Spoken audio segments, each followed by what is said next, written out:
भाइयों बहनों, आप सभी उत्तर प्रदेश में रहते हैं और आज ऐसी पहली बार नहीं है।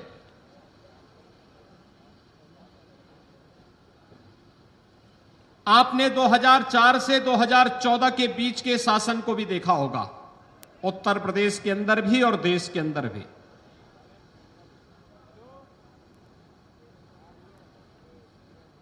देश और प्रदेश के लिए वो अंधकार युग था। उत्तर प्रदेश की प्रगति को तो उसने थाम सा दिया था। अराजकता थी, गुंडागिर्दी थी, अव्यवस्था थी, दंगे थे, कोई सुरक्षित नहीं था और किसान भाई प्रदेश के अंदर आत्महत्या कर रहा था तो गरीब भूख से मर रहा था। और केवल ये प्रदेश में ही नहीं था, महाराष्ट्र के अंदर भी था, अन्य राज्यों के अंदर भी था। और तब देश का भाग्योदय होता है 2014 में, जब प्रधानमंत्री मोदी जी देश के प्रधानमंत्री बनते हैं। और प्रधानमंत्री का शपथ ग्रहण करने के बाद जब उन्होंने पहली बार मीडिया को संबोधित किया तो मीडिया को प्रधानमंत्री जी ने एक ही बात कही थी कि हमारी सरकार किसी का चेहरा देख करके नहीं, गांव के लिए, गरीब के लिए, किसान के लिए, नौजवान के लिए, महिलाओं के लिए और समाज के प्रत्येक तबके के लिए बिना भेदभाव के कार्य करेगी। और भाइयों बहनों, तब आपने देखा होगा पहली बार हर व्यक्ति अपना हेल्थ कार्ड बनाता है, लेकिन जो धरती माता हमारा पेट भरती है उस धरती माता का भी हेल्थ कार्ड बने, सॉयल हेल्थ कार्ड जारी किया था प्रधानमंत्री मोदी जी ने।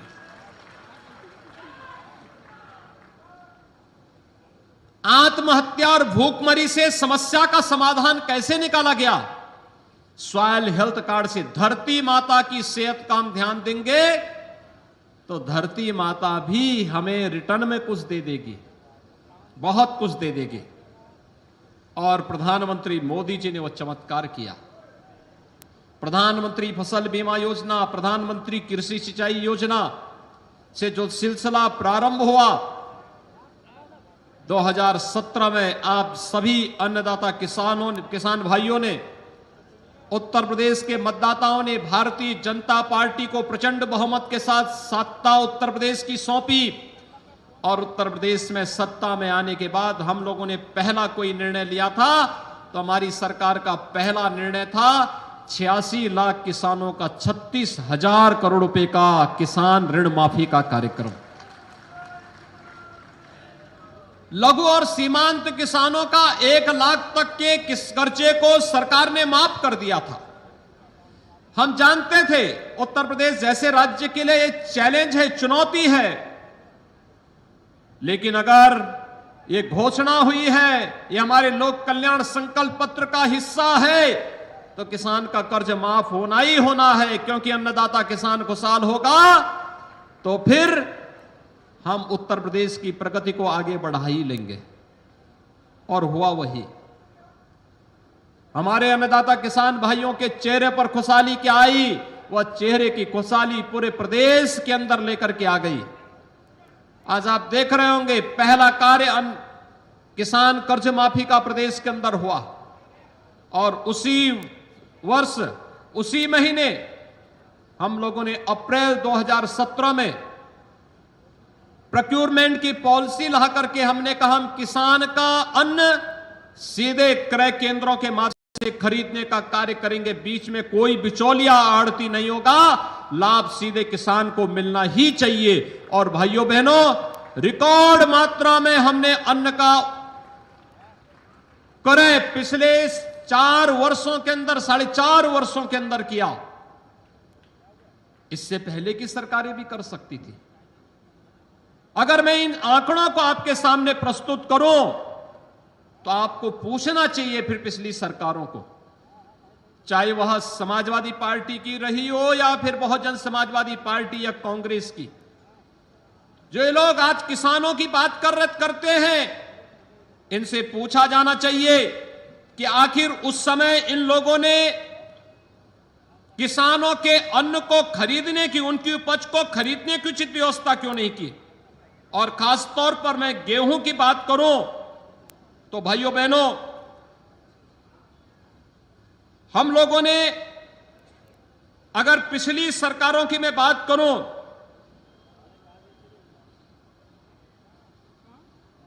तो पिछली सरकार ने 19,02,098 किसानों का 12,808 करोड़ रुपए का भुगतान किया था, जबकि हमारी सरकार ने 43,75,574 किसानों का 36,504 करोड़ रुपए का, जो हम लोगों ने गेहूं क्रय किया था, केवल इसी का भुगतान किसान भाइयों के खाते में सीधे करने का कार्य किया।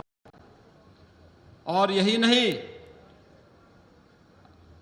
अभी हमारे गन्ना मंत्री यहां पर बोल रहे थे, गन्ना किसानों के लिए हम लोग जब आए थे, एक निराशा थी गन्ना किसानों के चेहरे पर। वे ये मानते थे कि अब ये चीनी मिलें बंद होनी थी। जो उन्होंने बताया कि बहुजन समाजवादी पार्टी की सरकार में 21 चीनी मिलें बंद हुई थी, औने पौने दाम पर चीनी मिलों को बेच दिया था। 250-300 करोड़ रुपए की चीनी मिल को मात्र 25 करोड़ 30 करोड़ रुपए में औने पौने दाम पर बेचने का कार्य हुआ था। समाजवादी पार्टी की सरकार में 11 चीनी मिलें बंद हुई। हम लोगों ने चीनी मिलें बंद नहीं की, बंद चीनी मिलों को चलाने का कार्य किया। और भाइयों बहनों, सपा बसपा सरकार ने जिन चीनी मिलों को बेचने का कार्य किया था, उन चीनी मिलों को जो वापस आ सकती थी, उनको फिर से वहां पर एक नई चीनी मिल लगाई। और नई चीनी में चाहे वह पिपराइच की हो, मुंडेरवा की हो या फिर रमाला चीनी मिल हो, इन सभी चीनी मिलों पर हम लोगों ने नए संयंत्र लगा करके गन्ना किसानों के जीवन में आमूलचूल परिवर्तन लाने का कार्य किया था। हम 2017 में जब आए थे, 8 वर्षों का गन्ना मूल्य का बकाया था, जो 2009-10 से लेकर के 2017-18 तक का पूरा गन्ना मूल्य बकाया था। किसान परेशान था, चीनी मिलें बंद हो रही थी, निराशा थी, हताशा थी, गन्ने का रकबा सिकुड़ता जा रहा था। लेकिन जब इच्छा शक्ति होती है, विभाग ने मजबूती के साथ एक टीम वर्क के रूप में काम किया और उसका परिणाम क्या रहा। पहले इस साल में गन्ना मंत्री ने प्रयास करके उन उद्योगपतियों से जो चीनी मिलें बंद कर रहे थे, चीनी मिल मालिकों के से संपर्क किया, उनकी मीटिंग के लिए कई दौर की बैठकें हुई और कई दौर की बैठकों के बाद बंद चीनी मिलों को चलाने का कार्य किया। बंद चीनी मिलों को चलाने के साथ ही गन्ना मूल्य का भुगतान कराना प्रारंभ किया। और भाइयों बहनों, आज आप देख सकते हैं, कोरोना महामारी के दौरान दुनिया पस्त थी। ब्राजील जो चीनी का सबसे बड़ा उत्पादक था, ब्राजील का चीनी उद्योग पूरी तरह ठप हो गया। महाराष्ट्र की आधी से अधिक चीनी मिलें बंद हो गई, कर्नाटक की भी कुछ चीनी मिलें बंद हो गई। लेकिन उत्तर प्रदेश के गन्ना विभाग ने तकनीक का सहारा लेकर के 119 सभी चीनी मिलों को चलाने का कार्य किया है।